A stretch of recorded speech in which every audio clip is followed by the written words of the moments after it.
Yo, parish orphans and retrogrades.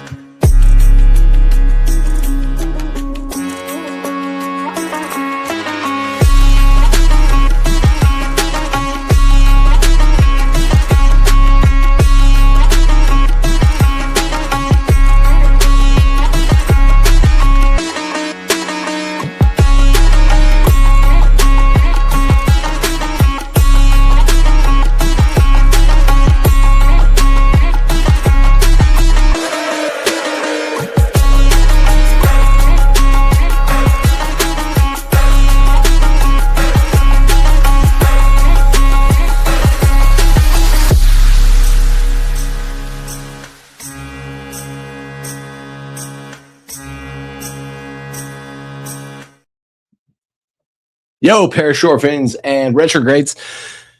There was a really strange thing that happened from a Catholic perspective, from any kind of non-ecumenical perspective, that occurred in Rome just last week. And it was a speech on the Antichrist from the perspective of Pope Benedict XVI by none other than Peter Thiel. This is strange because Peter Thiel is a very, very gay man. He is the Palantir billionaire with connections to Israel and connections to the internationalist right wing, the PayPal right, not really what we would consider right wing. He's not a Catholic. He's a nominal Christian. He's like a goofy Protestant.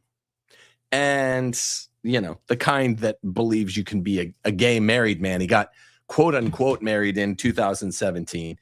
He's launched the careers of many, many politicians, most notably as the future approaches with the rapidity it always does, the election of 2028, now within 2 years, J.D. Vance. And it's kind of fishy. So First Things, who has been slipping for a long time, you know, the mag that used to be taken very seriously, which I haven't taken seriously for at least 10 years, published an article 3.5 days ago called "The Pope and the Antichrist" about Peter Thiel. Really, it's just Peter Thiel's speech from Rome. And I'll read you the beginning of it in a second. But the point is, there are 5 main, I guess, takeaways. They're all strange.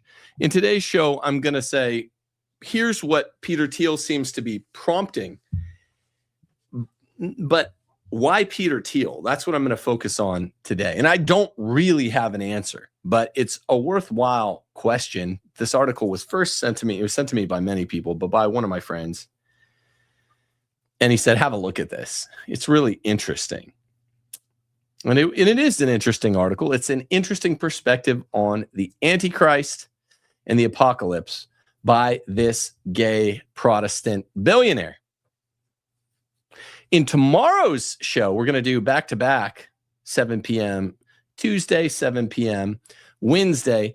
I'm going to be talking about this from probably what's more fascinating from a strictly Catholic perspective, which is what actually did Benedict believe. But tonight we're talking about, why is Peter Thiel talking about what Benedict believed? He didn't think it was interesting enough to convert. He didn't say, well, Benedict XVI had this 4 decades long eschatology spanning the time he was a hard liberal to soft liberal to whatever he wound up as, moderate. And that's one of the aspects of his human theology and anthropology, human-centered theology and anthropology, that never changed.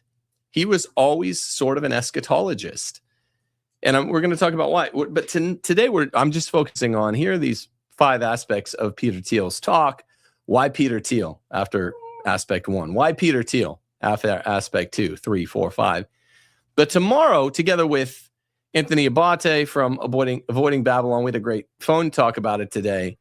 We're going to talk about how seriously should Benedict XVI be taken? Because I stopped taking him that seriously quite a while ago. I used to think if Benedict XVI said it, I'm talking 2005, 6, 7. Well, that's got to be serious. 2008, I was in Italy. 2009, I started realizing this guy is maybe more noise than signal. He's confusing even if he's not trying to be. But that's one of the recurring themes throughout the first half of this conceptual puzzle that we're going to be covering tonight is why Peter Thiel? Why does it matter to him, a non-Catholic? Why should it matter more like what we'll cover tomorrow in the second half of the puzzle to a Catholic, what Benedict XVI predicted or thought about end times? Benedict thought he was living in end times. It's a pretty strong case. A lot of you guys already know this. But Benedict liked to contradict using words and signal. He would say different things. He would signal the opposite of what he would say with his words. Same thing he arguably did about the Francis pontificate, which really he served up for us on a platter. So let's look at the five in tonight's show, long and the short. Let's look at the 5 aspects about this talk from Peter Thiel, centering on Benedict XVI. Odd thing for a Protestant, a gay Protestant, eccentric billionaire to do. But we'll bring kind of each point back to, okay, why is Peter Thiel talking about this? But I'll open it up for you in a way where you don't have to go read this. It was a long article, long talk, published in the pages of First Things Mag. And you'll kind of know what's up. I think it's an interesting thing to talk about on a long day's night. In these dog days of summer, look into the spooky stuff a little bit.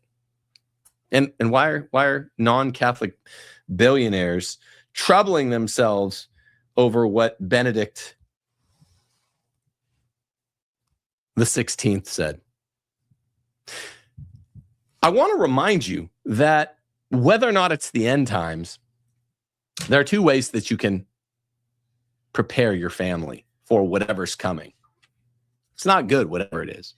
The first is by living in what must be designated a true republic. That is to say, a truly red state where you can go borrow a cup of sugar or flour from your next door neighbor. To do that, use www.realestateforlife.org. Get out of your blue state if you're still in one and get to a red state today. And if you're in a red state, make sure you're in a very red state. Make sure you love the place that you're in. Who knows what's coming down the pike with Agenda 2020? You might get frozen in place again like we were around 2020. Realestateforlife.org will make you ensure that you're at least living in a safe, conservative, red breadbasket where you can trust your neighbors even if you don't really know them. The second thing that everyone should do is to buy gold and silver. And St. Joseph Partners is the best place for you to do this. These are good Catholics. They're selling precious metals to help you invest in something that is thousands of years old as a commodity, a savings commodity, and a moral way of stockpiling. That is St. Joseph Partners. It's really, really a cool system to know. Gold's really expensive. It's more expensive than silver, obviously. I want to get a little gold. Silver is arguably what you ought to be buying now if you have a moderate amount that you want to be investing. Go and talk to the good people at St. Joseph Partners, Silver and Gold. All this squares with the primary 2 things that I talk about on this channel. I talk about really 4 main themes, but patriarchy and subsidiarity come together in terms of you got to live someplace safe and you got to do what you can with whatever amount of means you have, financially speaking. Maybe it's a lot, maybe it's moderate, maybe it's not quite so much. But if you have enough to invest, precious golds and silvers, the way to do it, and you should be a homeowner if you can in a red state. And those 2 businesses are the only 2 partners we've chosen for this show because we believe in what they're doing.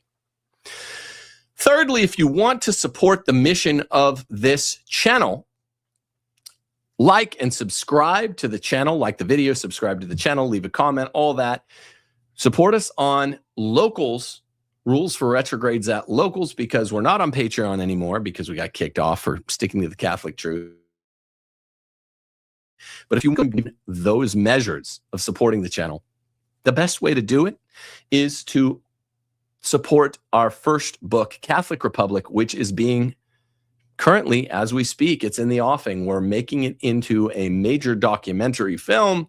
It's going to have wide distribution. It's going to be the equivalent of what a woman is, as per Case for Patriarchy. I may help to make that book into a movie, and now we're making Catholic Republic into the Catholic Republic movie. Hopefully it reaches as wide an audience. If you're interested in helping us do that, we're still looking for some of the last sort of fit, the last puzzle piece in place. Investors or donors. You know, donors, they're not invested in the mission. These are just people that will get a mention fast at the end of the movie. You're not an executive producer the way you are if you invest.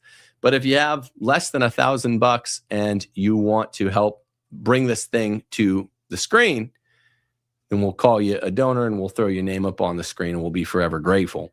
If you have, $5,000, $10,000, $25,000, $50,000 you want to throw our way, then you're becoming an executive producer and you're invested in the project with investment participation. Thank you guys very much for always supporting the projects we do. You believe in the products and you know it's going to be good for the body politic. That's what we like to claim.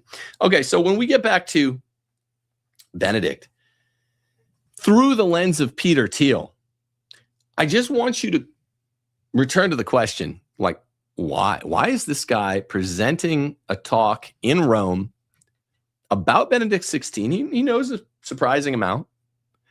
And each of these 5 themes points us toward really what we're going to be talking about tomorrow, Anthony Abate and myself.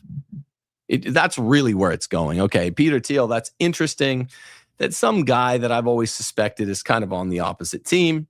He is in the gay straight wars, in the eccentric billionaires versus non-New World Order folks. I've always assumed he's on the opposite team, but he talks like a believing Christian, even though he's married to a man. What's the deal with that? And why is he being accepted there? It's a very interesting proposition. And not married to a man.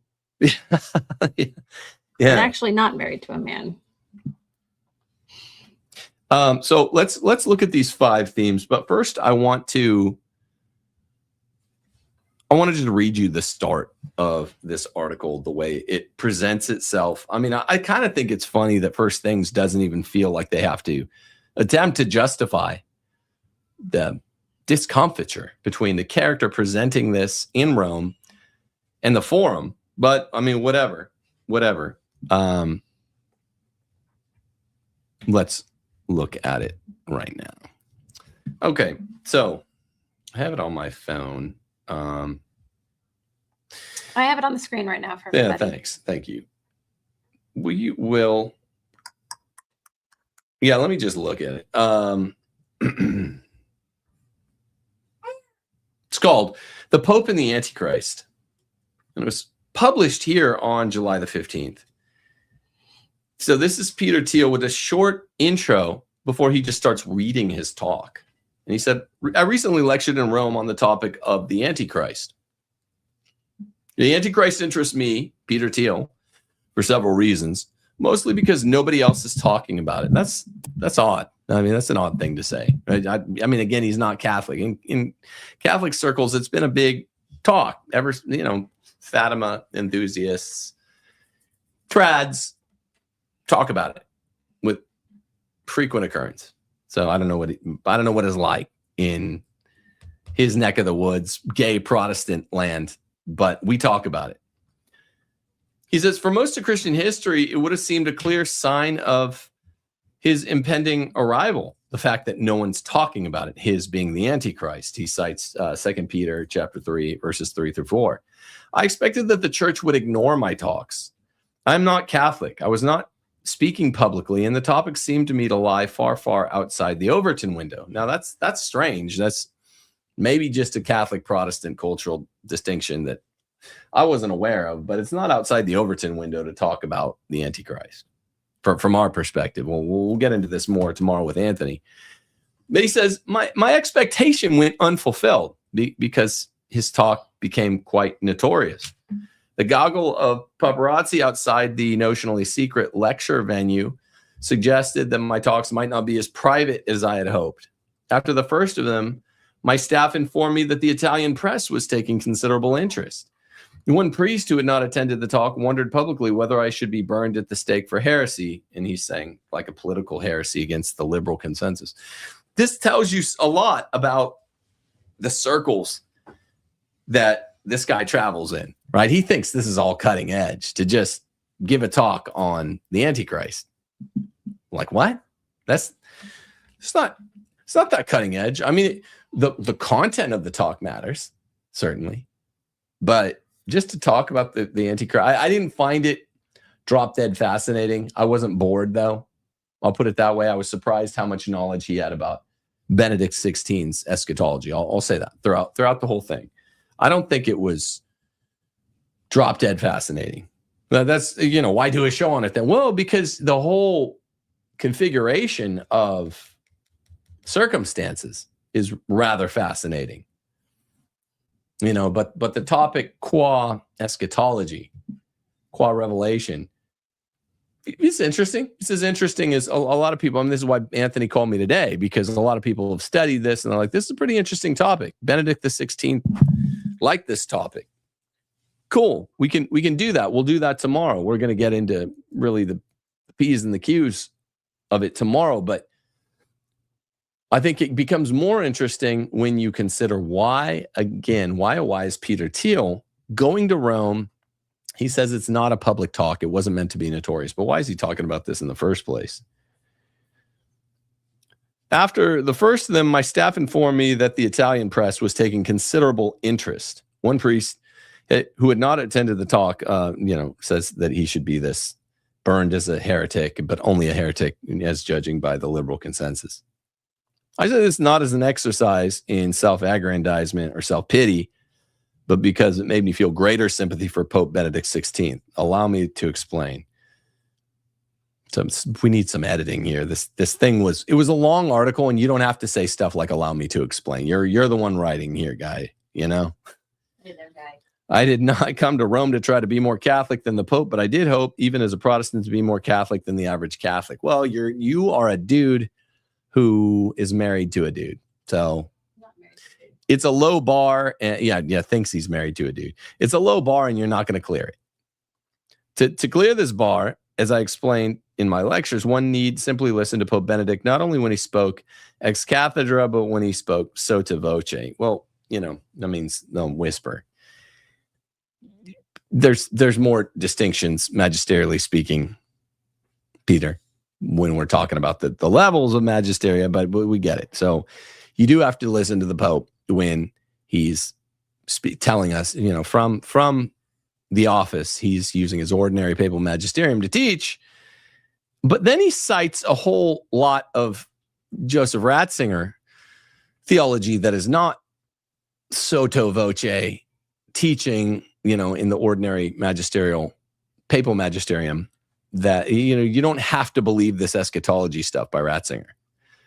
It's not part of the ordinary universal magisterium. So he doesn't understand that distinction. We'll cut him a break. It's kind of technical. Who cares? He says, one will hear him whisper and then shout, the world is ending. Now, this is the interesting thing about Benedict XVI. I'm going to talk about this tomorrow. John Paul, of the 7 post-conciliar popes, look at it this way. John Paul II is the one who would do X, and then the very next week or the very next month, he would do X prime. Do, act, take an action. Benedict is the pope that would say X, and the very next week or month, say X prime. So he would, all this stuff, he's signaling us, it's the end of the world. We're going to get into the person of, the Celestine, the last pope who had vacated the chair of Peter before him, and the guy that followed Celestine was a bad pope, and Benedict's trying to secretly tell us with all of these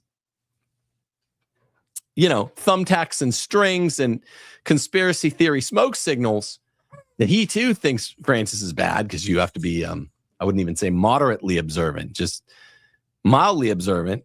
But then he would say, oh, hey, I think his pontificate's just like mine. So JP2 is the guy that does actions that are self-contradictory. B16 is the guy that gives teachings, that says teachings, that write things that contradict, that he later contradicts. Okay, so when we'll hear him whisper and then shout, the world's ending. Benedict believed he was living in the end times. This claim shocks us, says Thiel, because Benedict chose not to speak openly on this topic until the final years of his life, at which point he had resigned the papacy. His allies had been purged from Vatican leadership, and almost nobody was listening. We will never know why he waited. He may have feared jeopardizing his authority, which rested on his academic brilliance. And nothing sounds less academically respectable than doomsday preaching. That's, again, not something that the trad Caths who, and just conservative Catholics in general, who esteemed Benedict until he left us with this abusive stepfather, Francis. That's not a sensibility we share. Eschatology's well respected in Roman Catholicism. So, and it's interesting. So that's not a good guess. That's not a good theory, which can, cover the explanatory gap. Cover the gap. Seeking to explain why did Benedict wait till the end of his life to talk more openly about this? More generously, Thiel says, Benedict may have believed that his apocalyptic predictions would be self-fulfilling prophecies, deranging his flock and driving them away from the church. I don't think that would bring about apocalypsis. That's, he might, and a bunch of, you never talk about the novissimi, the four final things, death, judgment, heaven, hell, and have less people wind up going to church. More people go to church the more you talk about the novissimi. So I don't, you can tell he's sort of a clever writer. He thinks a lot of his own intellect. He's some dweeb that made a lot of money in tech. Great. I'm not impressed. This stuff, it takes a lot to impress me. That doesn't impress me. He's got a pretty good vocab. His writing's not bad. His composition, assuming that he did it himself, but it's the beginner assumptions about eschatology. And I'm not even a theologian, right? I'm a Catholic philosopher who's read a lot of theology, and I'm just like, this guy, he has a lot of wild stabs that just sound like he doesn't understand the past 10 or 20 years in the church. Because how could he? He's some gay Protestant, literally gay Protestant. Ironically, Thiel writes, an honest discussion of our apocalyptic moment would have resonated most powerfully with young people. They understand and fear the existential dangers of climate change. No, they don't. Artificial intelligence, demographic collapse, yeah, and nuclear weapons, less so. Benedict could have taught the young the particularities of the biblical apocalypse, including the totalitarian peace and safety that precede it. Such a discussion would have revealed reasons for hope as we seek the bravery to be not troubled, as Matthew chapter 24, verse 6 urges us to be. One cannot imagine a more qualified person than Benedict to lead such a conversation. Now we must make do without him. It's not my place to tell the church what time it is. Benedict already did that. As this essay, which I wrote with my friend Sam Wolf, attempts to show, my humble hope is that others might succeed where Benedict failed in answering the question, facing the hour of darkness, how can we recover faith in the future? Written like a true secular humanist that I believe he is. I mean, if you're in the apocalypse, you're like, yeah, tell your family and friends who don't seem to believe, help them get their shit together. And there's no faith in the future. I mean, these guys can't help themselves. These tech guys, tech gurus. It's always the future. There's no faith in the future. The planet's doomed. We know that. There's only one way out, right? Nobody gets out alive. Whatever you want to say, the planet itself is not going to get out alive. So the paradigm of secular humanism, secular messianism, technocratic order, which is like one of, I think I have it listed as the fourth major theme in this talk that he gives, which that's the big end of his little primer, now he starts the talk. It's like the fourth thing, but a benevolent, secular, technocratic order, which is obviously something to be feared from a Christian perspective, as it heralds the Antichrist, is something that's really all he's known for doing. That's what Palantir is known for. That's its calling card, not supernatural faith. I didn't even know until the last 6 months or so that Peter Thiel's considered a Protestant Christian, the fruity gay version, but a Protestant Christian. I had no clue. I thought he was Ashkenaz. I honestly thought he was a gay Ashkenazi Jew, tech billionaire. I was surprised because I don't care. The stuff's boring. The futurism, the whatever. But the last sentence in his little primer tells all. How can we recover faith in the future? I have no faith in the future whatsoever, Peter Thiel.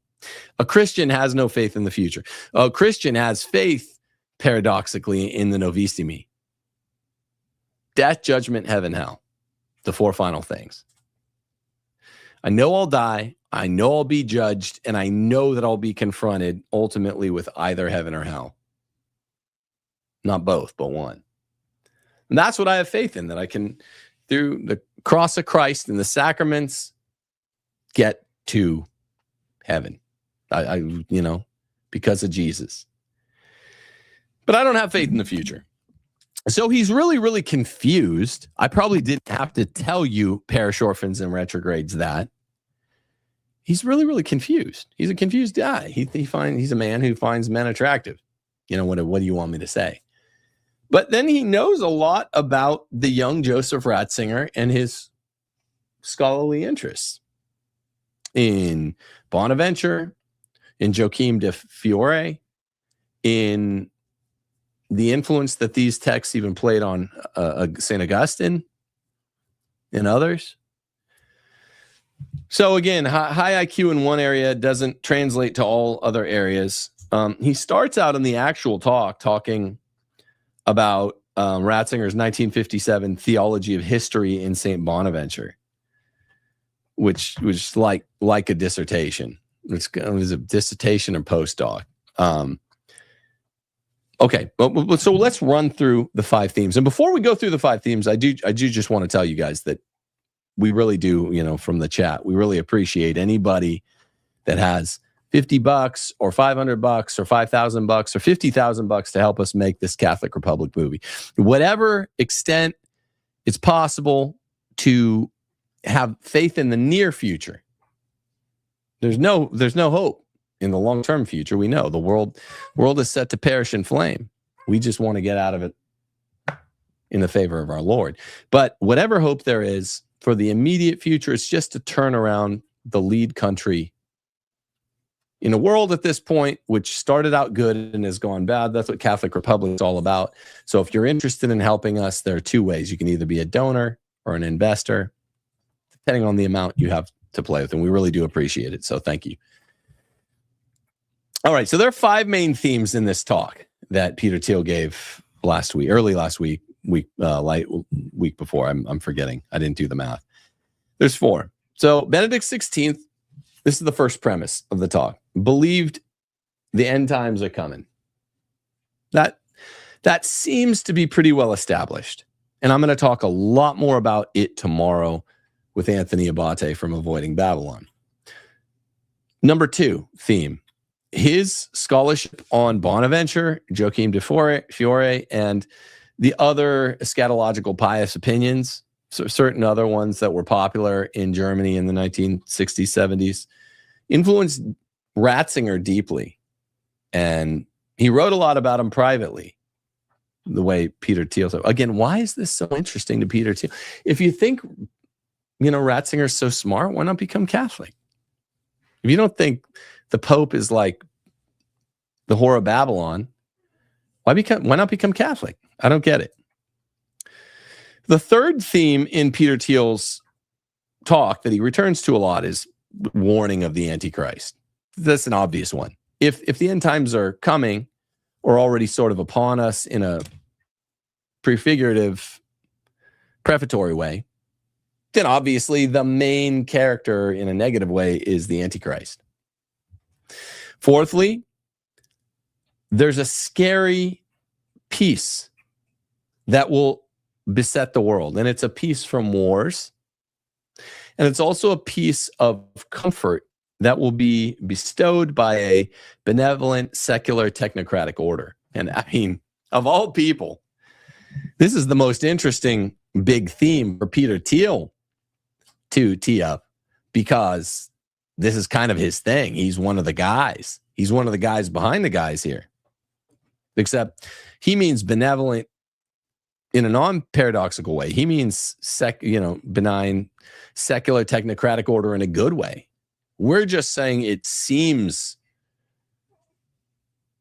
benign. We Christians, we real Christians.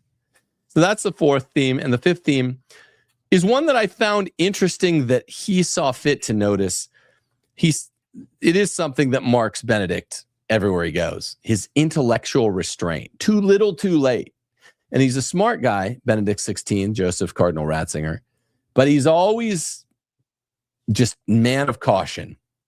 Remember in A Christmas Carol, what Belle, Scrooge's young love, who he was actually engaged to and broke off the engagement. Remember what she told him?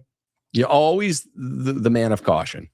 You know, when she's like, do you want to get out of the engagement now? And he's like, when he was like saving money and yeah, he's like, have I said that? Raising the amount of money he needed to get married. Yeah. That she's like always the man of caution. Always the cautious, self-protective answer. That's Benedict XVI, man. He was so cautious and self-protective. And it's a natural thing for big intellects to, I don't mean necessarily genius level. I think Ratzinger's genius is actually exaggerated a bit now. And I'm not completely fabricated. I think he's smart. I don't think Benedict is this genius that he's been made out of to be. That's not my view. That might have been my view, young me. I went to Rome to study, to, sit in pontifical university masses said by him. It was really excited. His name appears on my diploma for my PhL. That stuff was really cool. He was a real intellectual hero of mine, but I started noting that his intellectual restraint, which is an academic virtue, is another thing about academicians that I just find unsavory now. Academics they're dweebs, and they don't have the courage of their convictions, and they can never talk straight. It's like a Monty Python skit or something. Like a guy breaks into your house and you're like, hold on, milady, let me dialogue with this knave. And they're always trying to sound smart and sophisticated and genteel. And like, yeah, man, like I'm pretty smart too. But sometimes you just got to throw down. Sometimes it's just time for chow. Sometimes you got to eat. Sometimes you got to fight. Sometimes you got to get to the business of life. And I've been having some experiences lately. I won't even say what they are. Getting into making this documentary, just dealing with academia. I spent so much of my life in academia, legal academia and graduate philosophy academia. With all the degrees I had, they're funny to me. Academics take themselves so seriously. So seriously. So seriously. And the more I'm reaching out to academics, they think everything's so important. And so when they say academic intellectual restraint, the way Ratzinger definitely had, I just say, yeah, it's good to, I wish everyone had this more with the like Charlie Kirk thing on both sides. We have this false Hegelian dialectic where people are like, I'm 100% sure it's blah, blah, blah, deep conspiracy. And there's a lot of evidence for that, I think. And people say, I'm 100% sure is a lone shooter. And there's quite a bit of evidence that really, there is a shooter, a single shooter, at least. That doesn't prove he's the lone shooter, but there's a lot of evidence he fired some bullets. And irrespective of what you think on this, what you don't hear is intellectual restraint. And I'd like to hear more. I'd like to hear people going, I'm 60% sure, but I want to hear the other. I want to hear from that 40% contingency. Or I'm 85% sure the other way, but I want to hear from that 15%. So intellectual restraint's a good thing, But when guys do it too much, when they lean too much into it, it becomes self-protective, cowardly, self-serving. And the way Bell levels it at Scrooge when they're kind of breaking up. Mm-hmm. Academics have this in spades. And Benedict, there's pretty much no way he wasn't a coward.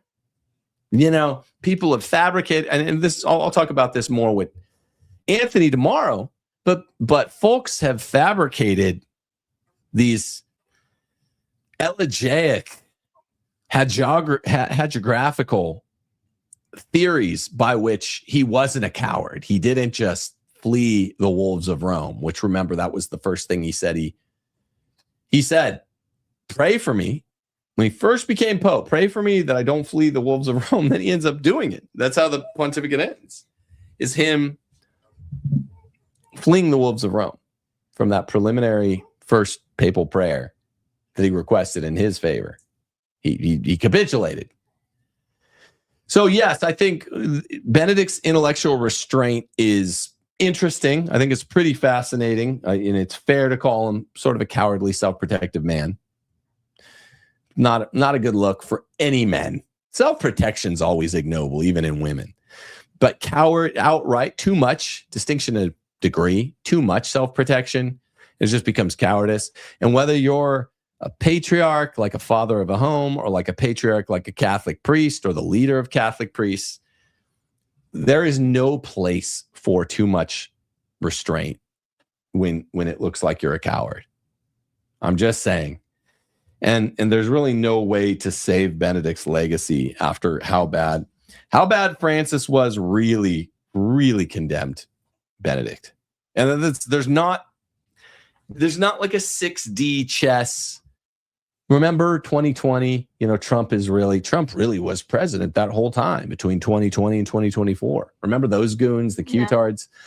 Yeah. It takes like a 6, 7, 8D chess believing Q-tard to believe that Benedict really, wasn't driven out of there. He didn't cut some deal. He didn't wheel and deal with his enemies and the enemies of JP2. And JP2, I don't think, did either. So that's part of the mystery of iniquity that Anthony and I will address tomorrow. So themes 1 and 5 will be mainly dealt with, treated of, as academics always say. Tomorrow, theme 1, B16 believed end times were coming, that we're basically amidst them. Yes. And we'll be talking about for the rest of the night. And theme 5, the intellectual restraint of Benedict not to talk more about the reform of the reform, eschatology, the Antichrist, Israel, the man of sin. All of that, he had intellectual restraint in a place where he would have done well to speak more. So I'll just say this about themes 1 and 5, and then we'll check them off. Benedict XVI believed the end times were approaching. Peter Thiel argues that Benedict, from the very beginning of this talk that he gives, he believes that Benedict consistently interpreted modern events through an eschatological lens, which is true. That's not Peter Thiel misreading something because he's a gay Protestant. Even if Benedict rarely spoke explicitly about while reigning as Pope, there's a finely woven patch fabric of really 4 decades worth of Ratzinger writings before, during, after the pontificate. Sorry, there is no after the pontificate, because he said he's the contemplative part of the papacy or whatever. That's weird in and of itself. But for those 4 decades, really 80s, 90s, early 2000s into the aughts, he was writing eschatology, even 70s. You could call this almost 5 decades. According to the article, and according to the way I've grouped it as just the first big theme, Benedict's speeches, books, and interviews contain repeated hints that history is approaching its climax. Now, sometimes Benedict will be asked about it, and he'll just kind of lie. He'll kind of say, no, that's not necessarily what I meant. Sort of like when they would just ask him, oh, is Francis a bad guy? I'll be like, no. But then he's laying all these breadcrumbs that he wants people to piece together. Like, we have lives, man. If you want faithful Catholics to listen, Benedict 16, if you are up in heaven. If you wanted faithful Catholics to listen, just open your mouth and speak. For heaven's sakes, it was time. Let your yes mean yes and your no mean no. Anything else vague comes from the devil. Jesus' words, not mine. And you should have done that. You should have done that a lot for 8.5 years as Pope. And you didn't. And you were a wayward father that left us to obviously a far more noxious, abusive stepfather. But in a sense, you're the one that left us there. But if you wanted to talk and teach from the chair about end times, you should have done so, rather than like constructing holographic, arcane, secret images in the sand, mist and shadow. Just say it, man. Kind of like this famous picture we have of the Antichrist on here right now, where it's like everyone always wonders whose arm, is that. Yeah, that's not Jesus. That's the Antichrist that looks kind of like Jesus. And the devil whispering into his ear, and then the arm or the hand, everyone always debates whether that's the Antichrist hand or if it's the hand of the devil there. Right. It's an interesting. Cool photo. Yeah, we should cool. We should show that to your mom, just because she takes an interest in those things. Now, just say it. You don't have to borrow the techniques, the esotericism of the Straussians, or the esotericism of modern Israel, or the esotericism of, I don't know, Kabbalah or something like that. Just say it. You are the most important, most powerful man in the world, as far as us Catholics are concerned. And you never spent that much time talking very directly about the Novissimi, the four last things: death, judgment, heaven, hell. All right. Now, with regard to his intellectual restraint, which will be covered really more by proxy with what we say tomorrow, Benedict's mistake, Peter Thiel is strongly insinuating throughout this article, was being too intellectually restrained. Thiel concludes that Benedict often wrote between the lines, expecting careful readers to detect his warnings. And it's like, dude, it's not even just that people aren't as smart as you were hoping. People don't have the time. Like, I got to walk the dog. I got 8 kids. I'm a smart guy. But if you don't see fit to just say it, then I'm like, maybe this is just my own hypochondriac imaginings. Even when I do sort of see the breadcrumbs you're laying out. This is what I was talking about with Anthony Abate today, and this is what we're going to talk about tomorrow in great detail. We'll indulge the fantasy, the fever dream of the idea that Benedict XVI, Joseph Cardinal Ratzinger, was a full-blown eschatologist. There's a lot of evidence for it. I mean, parish orphans and retrogrades, you guys know, if you listen with any regularity, that I have no problem with directness. I enjoy it. I similarly have no problem telling you, look, this is speculative. I'm trying on a theory for size, but it's not out of dithering or dilettantism or something like that. I'm willing to commit where I see the facts. I'm not convinced that Benedict was convinced of much of anything. He was a pretty smart guy, knew where all the bodies were buried, was a father at Vatican II, read the fourth Fatima secret, knew where the bodies were buried. But he really wasn't a conservative the way we thought he was. Thiel argues that Benedict's reticence was understandable for an academic theologian. These guys are not men of action. These guys are men of, Arthur Dimmesdales, if you will. Ultimately inadequate for an age approaching apocalypse. Now, this is where I have to, if he's right that Benedict cared about apocalypsis this much, then I actually find myself agreeing with Thiel. Same thing with the reform of the reform, and same thing with bringing back everything that needed to be brought back, not just liturgical stuff, if there was a Summorum Pontificum of everything Catholic. And same thing with smiting the modernists in the church, and same thing with the hermeneutic of continuity, which really needed to be enlivened. The reason it's a joke, by the way, the hermeneutic of continuity, is not because it's impossible to use an interpretive aid to get past the troubling 60s and 70s and 80s in the church, but because Benedict never drew them out and said, yeah, these libs like Hans Kuhn, who does feature in this article, We're doing a lot of bad stuff, but they're wrong. The spirit of Vatican II is wrong. If the spirit of Vatican II was what the documents of Vatican II say, then there is no continuity possible. He never drew that out. So I agree with Thiel here when he says Benedict just didn't speak directly and clearly enough. The article closes by suggesting that when the stakes are the salvation of souls and the end of history, veiled hints are no longer enough. I like that. Now, when history is coming to its close, assuming that's correct, you're not allowed to lie with a man or pretend you have a husband, Peter Thiel. I mean, these guys missed the total forest for one tree. So it's kind of remarkable. But, you know, it was kind of an interesting approach. Okay, so let's talk, now that we've gotten those out of the way. Just real fast, if you're a Locals member, there is a link to call in today's show. If you'd like to make a comment or have a question, just check that Locals page, and you can line up backstage right now, and we will read super chats at the end of the show. Isn't this the shirt I was wearing on Matt Fradd? The buttons kept popping out, and I sounded like more and more of a based misogynist. And it was at one point, your buttons were like unbuttoned to your navel. Yeah, and it was based. That was so funny. It was just hot in there, and I was tired, and the shirt doesn't really. I think people thought you were wearing your shirt like that on purpose, and it really fit like the aura of what you were going through. Yeah, medium and message wedding. Yeah.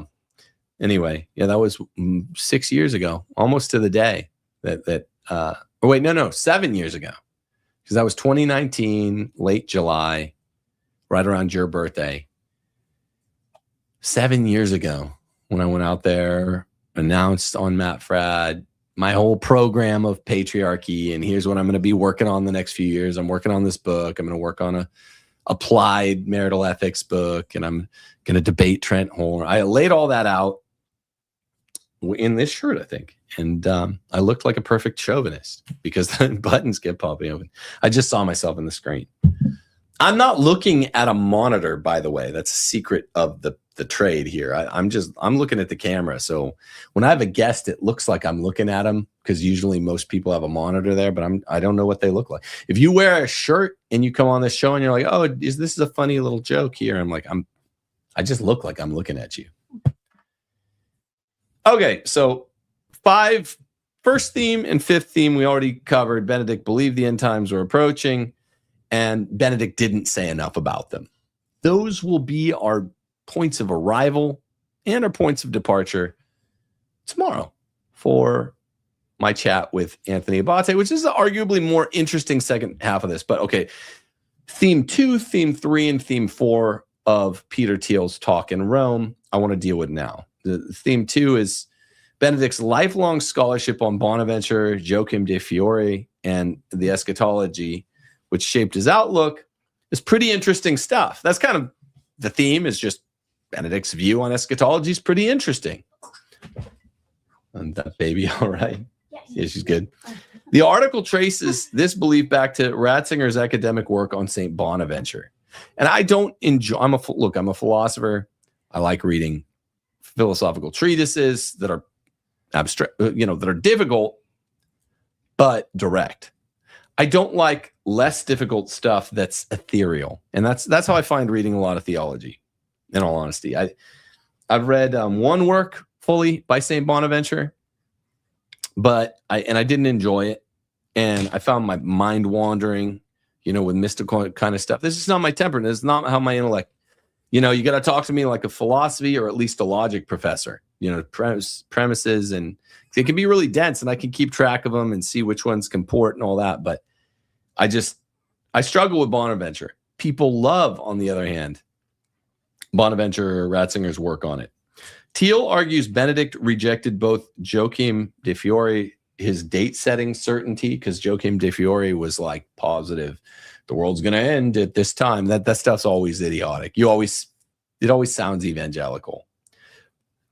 Jesus said no one knew. Thiel says that Benedict was a halfway point between Joachim de Fiore being positive when the date would end, and on the other extreme, Aquinas' reluctance to identify any historical signs, which is more where I'm at. I'm more on not in the middle. I'm more where St. Thomas was. It was like, look, Jesus said you can't tell. Let's not try. but it's kind of interesting when you do. So Thiel maintains instead that Christians should watch for recognizable indications of the final conflict without claiming to know its exact timing. So all in all, if Thiel were like a non-gay Catholic, pretty good intellect, but if you were a non-gay Catholic who kind of knew what was up more, then I would be like, sounds like he's signposting some for Benedict. Sounds like he's signposting in like, man, does he know? Not when it's going to happen, but he understands qualitatively, not quantitatively, but qualitatively what's going on. But I don't know. He misunderstands enough Catholic culture. Have you ever had like a Protestant friend over and they're just misreading all the Catholic like cultural cues that are happening at a dinner at one of our holidays or something? This feels like what was going on in the Peter Thiel article throughout. But he gets a lot of other stuff right. So I don't know. So that's the and we will talk about this again tomorrow. It's not just themes 1 and 5, but Benedict's had a lifelong scholarship on Bonaventure and other eschatologists, and he was genuinely, veritably interested in it, even though he didn't really teach on it as Pope. What does that mean? I don't know. I wish someone could kind of tell us. All right, the third theme in this talk is that Benedict repeatedly warns about the Antichrist through allusions rather than direct statements. And this is true. I mean, this is the way Benedict warned us about everything. He warned us about the only direct toxin against which Benedict warned by just saying, look, watch out. This is one of the major dangers in the world today is relativism. Everything else, all trappings of modernism and the coming apocalypsis and other things besides, the deep church, the bad cabals within the church. It's like he's like making abstruse allusions to, so he has plausible deniability later. I don't appreciate it. The article points to a 1988 Erasmus lecture.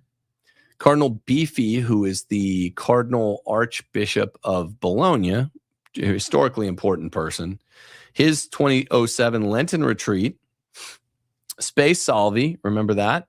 Saved by Hope, which is I think Benedict's first or second encyclical.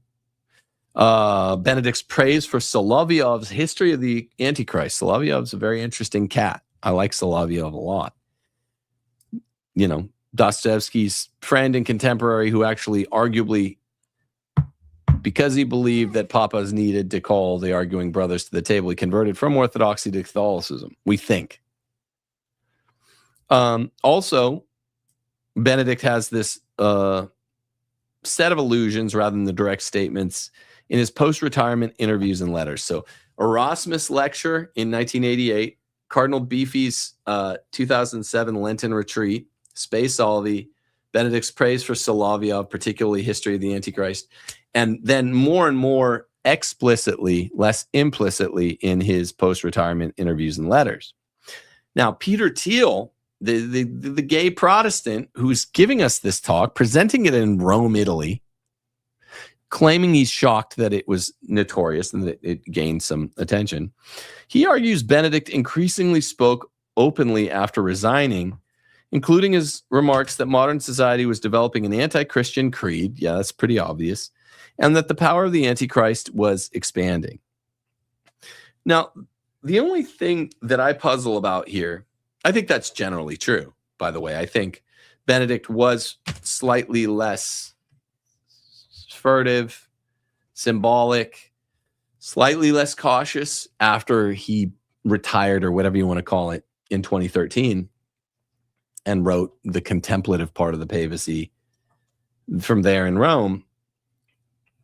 But I don't know if the power of the Antichrist was expanding in 2013. And this is something I want to talk to Anthony Abate about. I'm of the view that the power of the Antichrist might have been, or the power of Satan, the availing time, whatever, was coming to an end. You know, if whatever it was, 1965 to 2015, that would be 50 years of time that's available for devil guys, Satan worshipers within the church, Antichrist bringers, to be able to have free reign over the church. And there's a lot of indicia. I mean, just all the evidence, almost one-sidedly, screams out together with one voice. 1965 to about 2015 in the church, those 50 years, arguably call it all the way through 2025, when we started seeing mass conversions again at Easter, the last two Easters. You call it 50 or 60 years of heightened power for the Antichrist. But that's on the wane now. I mean, I don't want to like call my shot and be premature, but it feels like that's waning. People are coming into the church. People are coming back to the church. We're going to have to wait and see, because it's hard to judge these things from inside, but it seems like we're coming out of that. And there's indications, you know, depending on how seriously you take Malachi Martin and his acolytes, that there was something like an availing time. So that makes me think twice. Now, the fourth theme, the last one we're going to discuss tonight, because we already talked about 1 and 5 and kind of pushed them to tomorrow. The fourth theme is that the greatest danger is not open persecution, but a benevolent, secular, technocratic order. Now, this is a very strange thing for Peter Thiel of Palantir to be saying. Drawing on Vladimir Solovyov, the article argues the Antichrist is likely to present himself not as an obvious tyrant, but as a humanitarian figure promising peace, safety, and universal progress. I mean, this sounds like a Peter Thiel type, Elon Musk type. I think they'll have to be smarter than these guys, because, you know, these tech guys are really kind of like, I don't know, they're kind of like white Asian guys. You know, no offense to anyone, but it's kind of like you gotta be a guy, you gotta be a cat to be the Antichrist. You got to be one of these cats that's good with real education, logic, and grammar, logic, rhetoric. You know, the real way the intellect operates. You got to be one of these guys that, I was going to say one of these cats that I would take these cat tests. You remember in California, they're called cat tests, where you're like, you know, you're ranked according to your percentile in all the different fields of learning. You got to be one that had 99s across the board, not just some dweeby sort of tech guy. You know, okay, you're good at math. You're not going to fool anyone with that. You got to be good at grammar, logic, rhetoric, philosophy, theology, statesmanship, oratory. You got to be good with all of it. And those things first. And then, you know, you're a good Lego builder, tech math guy also probably. But I don't know. So I don't really think Peter Thiel is smart enough to be the Antichrist or Elon Musk. These guys are just sort of mechanics, you know, glorified mechanics. And that's how I tend to view it. But someone that is fabulously wealthy, that's more probably, maybe not richer, that's impossible, but maybe more charming, more good looking, not such a weirdo, better trained in theology, philosophy, logic, you know, philology. But whatever. I mean, someone like that who's humanitarian, promising peace, safety, universal progress, usually does it through a technocratic order. That's odd, because Peter Thiel is this is him, minus maybe the talent that it would require. Also, he has to come from the tribe, right? He's got to come from the tribe. We know this. We'll be talking about this tomorrow. He's got to be an Ashkenaz. So Thiel connects all this to contemporary concerns such as AI, demographic decline, global governance, technocratic management of society.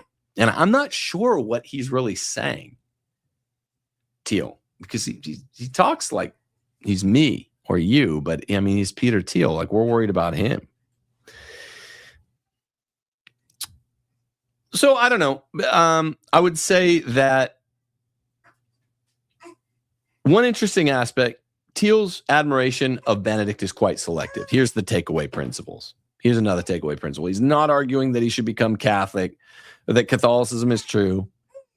He's saying Benedict XVI diagnosed the spiritual condition of the modern world better than almost anyone else, and that Catholics themselves have often failed to appreciate what he was saying.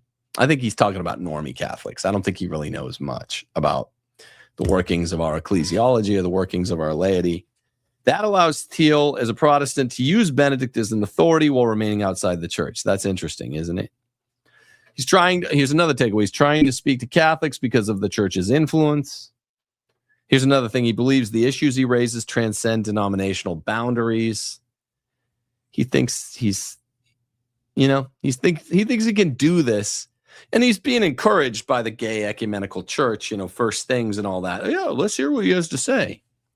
And hey, I'm doing a show on it. So I guess I'm playing my part in being overly friendly, amiable, ecumenical. But so I don't know. If you're wondering, as a final closing thought, why a non-Catholic like Thiel wrote this, one, he long admired Benedict as a major Christian intellectual. Two, his recent intellectual project centers on the Antichrist and the end times, and Benedict's a great. This is not an isolated piece. Over the last year, he has given a lecture series in San Francisco and Rome on the Antichrist and has written earlier essays and given interviews on the same theme. The Benedict essay is essentially an attempt to show that his own concerns have support in Benedict's thought.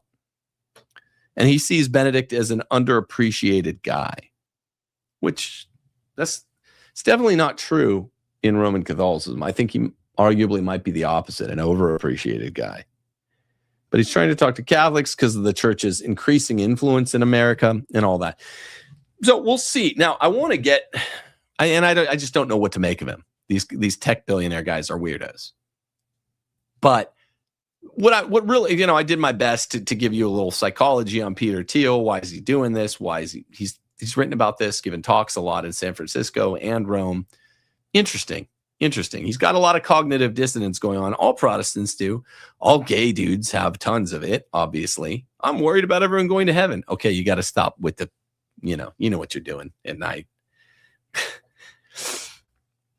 So tomorrow, the second part of this, and we will take a few fast questions from that are specific to locals supporters only. But for tomorrow, same time, 7 p.m. CST, we're going to really get into Benedict and Benedict's eschatology. I noticed how I didn't get into any of it. I was just like, why is Thiel talking about this? Okay, let's go to calls. Okay, so while people are or questions. Figure out this link here, I'm just going to read some super chat. So Matthew just sent $5 on super chat. Thank you very much. Thank you. And then he said, EOs don't talk about sack of Constantinople. Why? I don't know. I mean, maybe it's a sensitive topic. I don't. I have heard Orthodox talk about it. They want to take it back, and becomes Istanbul. And I don't think I share. It's kind of a big topic. Now, they don't debate about it because everyone agrees. Even us Catholics are like, hey, we wish you had it back. It's the second see. You deserve it. We want Constantinople to be Constantinople or Byzantium, but we don't want it called Istanbul. We want it called Constantinople or Byzantium. So it's a hard one because I think I just disagree. I think they're pretty sore about it. P4HS said, Realtor Retrogrades, the call-in link doesn't work. Please repost it without the final 2 asterisks. Stars. That word. Correct me on that. Asterisks. Thank you. I did repost it on the bottom in the comments on there. So, and I think if you just copied it with the asterisks, you can just delete the 2. Okay. No Collins. All right, cool. Look, tomorrow is going to be a really good show. It's going to be a good dialogue. I was excited to find that Anthony Abate had really studied a lot of the books being cited in this article. If you go read the article before tomorrow's show, then even though it's kind of long and Peter Thiel's kind of clueless, he does know what Benedict was reading and seems to have read a lot of it. Abate's read a fair amount of it. And I'm going to be kind of making, I think, some connections tomorrow that you'll find interesting, even to Fatima and the Novissimi and Akita. It's going to be an interesting composite show tomorrow. So if you feel like reading this article on First Things between now and tomorrow night, it's called The Pope and the Antichrist. Get your questions ready. We'll take, because we didn't have many locals people, we'll take locals first, but we'll take lots of questions tomorrow, and it should be a really good part 2 where we dive deeper on the more substantial part. Benedict. I was kind of just talking a lot about Peter Thiel tonight and outlining the general thing. Okay, we got one call before we go. We'll fit that in. David in. Hey, David, how are you? Oh, hi, yeah. Okay, so I just have, can you hear me? Yes. Okay. Hi, yeah. So, this is like absurd that people are calling that this is the time for Antichrist, because like we are not seeing any of the things that are happening in the book of Revelation. We're not seeing fire descending from heaven as the Antichrist will do. That's race to the earth, or no 666 mark, no worship of a golden beast in some global capital, no harlot of Babylon getting torn apart and cannibalized by her beast that she's riding on. We're not even seeing a great apostasy, to be completely honest.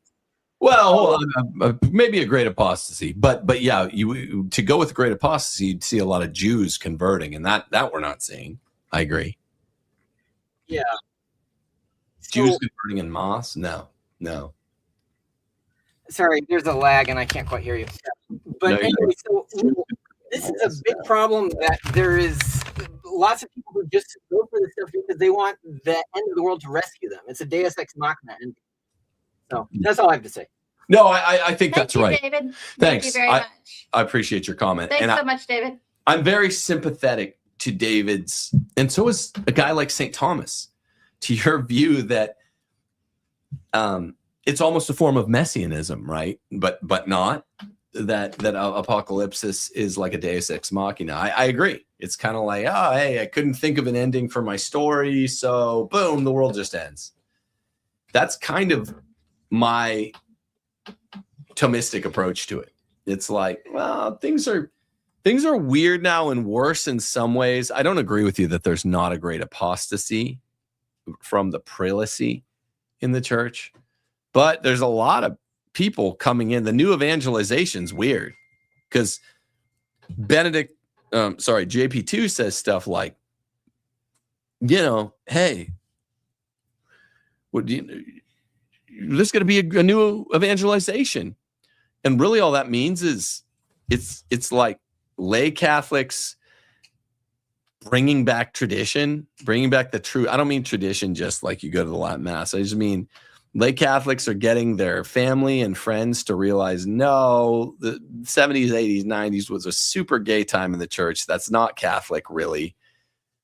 We're not saying Vatican II wasn't a real council, but just the real shit's coming back, bro. That's the new evangelization. The new evangelization represents almost in its quintessence a failure by the prelacy, by the Pope, including JP2 himself, by Benedict XVI, by all their bishops. They've mucked it up. And one thing I was talking about with Anthony Abate that I want to talk about tomorrow is just like, what of the Great Commission? Right? We had France. We just suffered 13 years of Pope Francis saying it's a mortal sin to try to convince someone of your faith. The Great Commission's dead. No, even JP2, who never said something that fruitily, said, it's just kind of up to the lay evangelist. That's weird. The main purpose of the church, aside from dispensing sacraments, is evangelizing people who don't have the sacraments yet. And they just seem to have abandoned it. So there are certain aspects that I think we see in apocalypsis, but I would say 2 out of 3 of them, the signs, not there. We don't see en masse Jewish conversion. We don't see any of the stuff David mentioned. So I do think it can be a really, really nihilistic escape, the way any Deus Ex Machina is. What? Yeah. Cool. Well, great comment. God bless you all. Watch tomorrow. It'll be me and Anthony, and we're going to get into the deets that we skipped out on tonight. And again, if you're looking to support something good and Catholic where you know it's going to be good as long as it gets going, see our Catholic Republic Give, Send, Go, or contact me at timothyjgordon at timothyjgordon.com if you're interested in doing more than donating, if you actually want to be an investor, an EP, an executive producer on this film. God bless you all. See you tomorrow. Des Volt.